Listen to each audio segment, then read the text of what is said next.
So now I'm ready to cut, and I'm going to put my blade in there. I'm going to hold this here, and I'm going to cut like this, and if I slip, I slip. It's no big deal.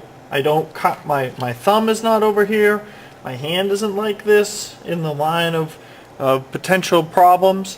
My hand is up here, and I put it in, I put that blade in, and I just go up and down. I'm holding the blade like I would a pencil. So I hold the blade like I would a pencil, and I just go up and down on that line. And after I go up and down on the line, I pull the knife across, and voila, it's done. So now I'm going to cut this, but you can see that this isn't much to hold on to. So I just turn it around. I try to use common sense, and I hold it here, and I go up and down. You see I'm going up and down, up and down. I'm scoring the foam board, and then I come back with that final cut, and it's done.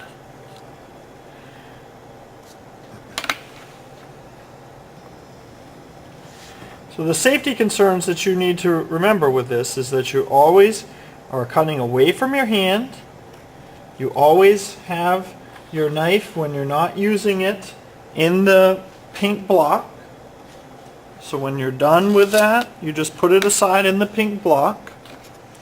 And especially when you're carrying it, and when you go to the board, you're at the board picking it up or returning it with one person at a time at the board. So now we're done with this. We'll set this aside, and we can take these back to the glue area, and at the glue area you'll glue. One other thing is that I want you to use a cutting board at the table, so we kind of save our tables. So again, you don't take this back to the glue, you just set it at your place, and whenever you need it, you come back for it. You glue this seat in only one area. When you're ready to glue,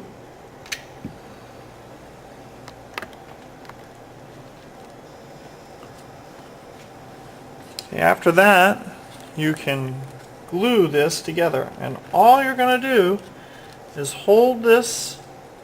This is going to set the back.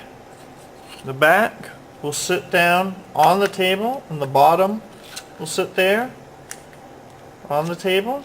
I highly recommend that you make it like that. It's going to be much stronger than if you do this. That's not very strong, and I'll show you why. Then you're going to hold your thumb right there on the bottom, your forefinger or middle finger on the back, even them up. Alright, so they're just like that. And then, see, then I've got some paper coming off here. Don't want any of that paper on there. And then I'm just going to put this glue gun in here, and I'm going to put a nice bead of glue across there. Not too big, not too small. And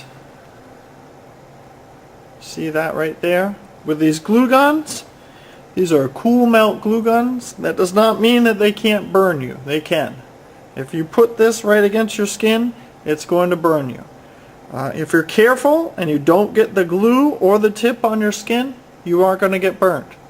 I used to do these with hot glue guns. It didn't work out. People getting burnt every period. So I switched to cool melt, and only the people who want to get burnt now get burnt. That's pretty much the case. So, if you don't want to get burnt, you don't have to. I know that. So you're just going to hold this. You might want to hold it on the table or something. And it takes about 1 minute, roughly, to cool. After that 1 minute is up, we're going to go back to our auto sketch and figure out where it goes on the chassis.